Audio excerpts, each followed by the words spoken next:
As I'm standing here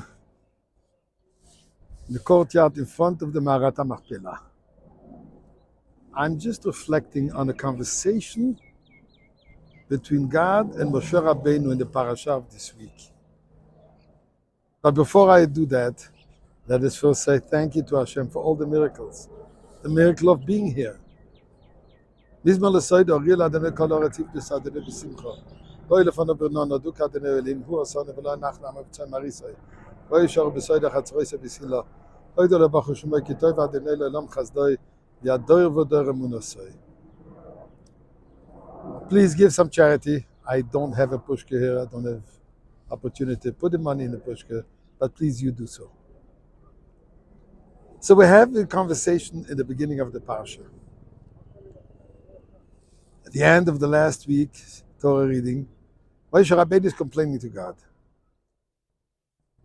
He sent me on a mission of freeing the Jewish people from Egypt, and what turned out is it became even worse. Paro made the decree much harsher. Why have you made it more difficult? And God says to Moshe Rabbeinu in the beginning of the parsha of this week, V'eiro el Avraham, el Yitzchak, vel Yaakov, I have revealed myself to Abraham, to Yitzchak and Yaakov, the patriarchs that are right here, buried right over here in Marat HaMachpelah. Ushmi Hashem lo nodaiti lehem, and I did not reveal myself to them with the name of Yudke Vavke. You, who I did, how come you're complaining? They never complained. What's this conversation? Moshe Rabbeinu is telling God, my people are suffering. My people are hurting. You want to take them out of Egypt? Take them out. Don't make it any more difficult. And God said, your ancestors believed. What's the idea? Now, a thought which occurred to me. Avraham, Yitzchak, and Yaakov, they're the original builders. They put the foundation. They put the foundation for the Jewish people. To put a foundation, you have to be passive.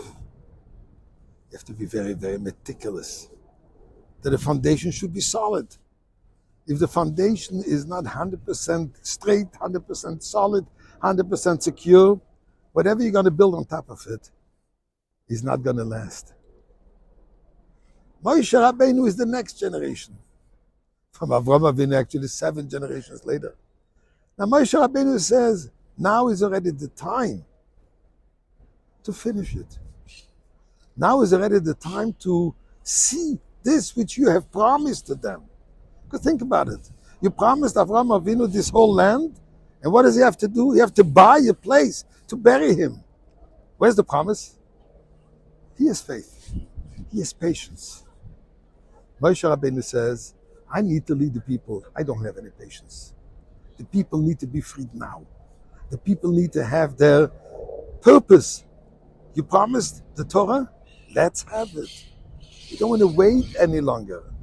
I am well aware that all these difficulties, all these challenges, the thing that made it more difficult is to prepare us. But enough preparation. Let's get to the final result. So when I'm standing here, we see the foundation.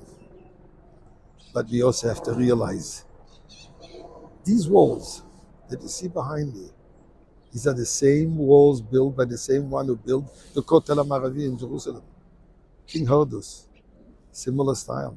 In fact, I just heard this is the oldest existing building intact in the entire world, which represents the foundation.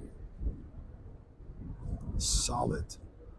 But yet, Moshe Rabbeinu, the ultimate Jewish leader, says, God, I appreciate, I understand, I relate to that, and I accept it. It's not a lack of faith, but it's a matter that we have to move on from these stones, from these caves which are underneath the ground, for them to come out. The time for Tchiyat HaMetim, the time for the resurrection of the dead, the time when we will all be together with Avraham and Sarah, Yitzchak and Rivka, Yaakov and Leah and Rachel, which is in Moras HaMachpelah. It's time for all of them to come out. And we should all already be in the Beis HaMikdash with Mashiach now.